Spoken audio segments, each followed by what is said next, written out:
Sir एक चंद्रकांत बोला आता. हे केळीच्या बागा दाखवतो सर आपल्याला, एक मिनिट. हो दाखवा.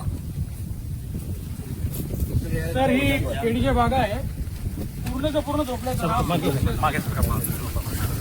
हा जो पूर्ण खाली पडले आहेत केळी. हा पूर्ण सर पूर्ण. कलेक्टर येत आहे, लाईनवर घेऊ का कलेक्टरला? कलेक्टर साहेबांचे आता बोललो मी जी. की ऍग्रिकल्चर इन्शुरन्स कंपनी आहे ना AIC, हो जी. AIC आणि ते जी AIC कंपनीचा इन्शुरन्स आहे. जी सर. आणि त्याच्यामध्ये हे झालंय की त्याच्यात कंपनी मला सांगितलं मी आपल्या कलेक्टरला की ते कंपनीचं जे काय म्हणणं आहे ते हे करून चुकीच्या पद्धतीने काय करू नका. शेतकऱ्यांना जास्तीत जास्त नुकसान भरपाई मिळाली पाहिजे. ते 1 हेक्टर काय 2 हेक्टर करत होते, जी तर तसं चालणार नाही. सर. एक मिनिट फक्त बोलू का? आणि हॅलो सर, विषय असा आहे, ऍग्रिकल्चर इन्शुरन्स कंपनीने 2 दिवसापूर्वी काही शेतकऱ्यांना मेल टाकलाय की तुमचा ओव्हर इन्शुरन्स झालेला आहे.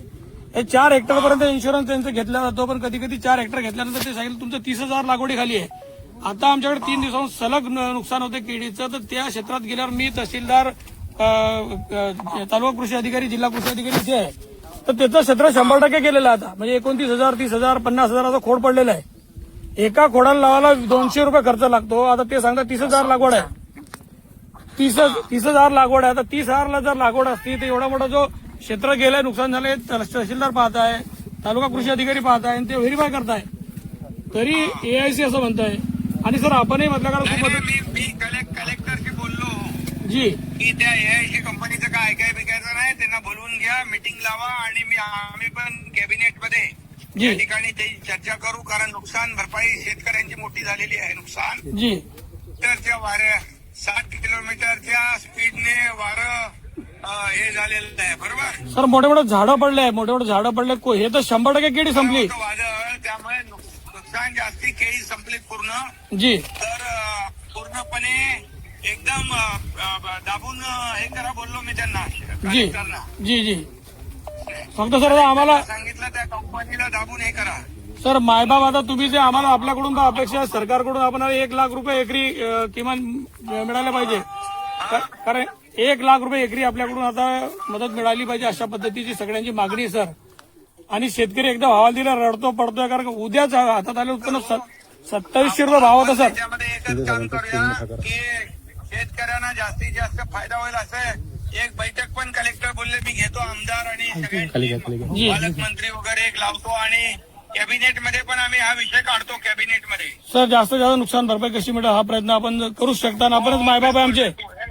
जी जास्तीत जास्त नुकसान भरपाई शेतकऱ्यांना मिळाली पाहिजे, असे आपण त्याला सगळं लावून टाकू. हा कलेक्टरशी माझं सविस्तर बोलणं झालंय कलेक्टरचं. जी हो सर फक्त आपण सरकार म्हणून आम्हाला जास्त मदत करावी एवढी विनंती होती सर, बाकी काय नाही. कलेक्टरचं माझं सविस्तर बोलणं झालेलं आहे. हा जी सर. शेतकऱ्यांना बिलकुल सांगा, शेतकऱ्यांच्या पाठीशी आम्ही लोक आहोत. जी. शेतकऱ्यांना याच्यामध्ये जे झालेलं नुकसान आहे त्याच्यामध्ये सगळी नुकसान भरपाई मिळेल त्यांना, काही चिंता करू नका म्हणायचं. शेतकऱ्यांना वाऱ्यावर आम्ही सोडणार नाही. मुख्यमंत्री महोदयांशी बोलतो आम्ही, आणि कॅबिनेटमध्ये देखील हा विषय मांडतो. कॅबिनेटमध्ये याच्या बाबतीत चर्चा करतो. सर काही शेतकरी 1 मिनिट बोलून घ्या, संवाद साधून घ्या त्यांच्याशी, जरा बरं वाटेल मला सर. या तेरा बोंब बाजू में. साहेब नमस्कार. साहेब आमची विनंती आहे, हातातोंडाशी आलेला घाट गेलाय सर. वर्षभर आम्ही त्याला लहान पोरासारखं मोठं करतो सर वाढवून. नुकसान झालेलं आहे. हो तर त्याच्यामध्ये आपल्याला मी सांगतो, आम्ही सगळेजण आपल्या सोबत आहोत. हो. शेतकरी नमस्कार साहेब.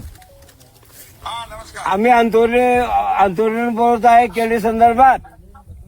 हो हे आता विनोद भाऊ बोलले, भाऊ बोलले चंद्रकांत भाऊ, सर्व माहिती त्यांनी तुम्हाला दिली आहे. तर शेतकऱ्यांचा बिलकुल अतोनात नुकसान झालेलं आहे. हो बघितलं मी, हा व्हिडिओमध्ये बघितलं. हो.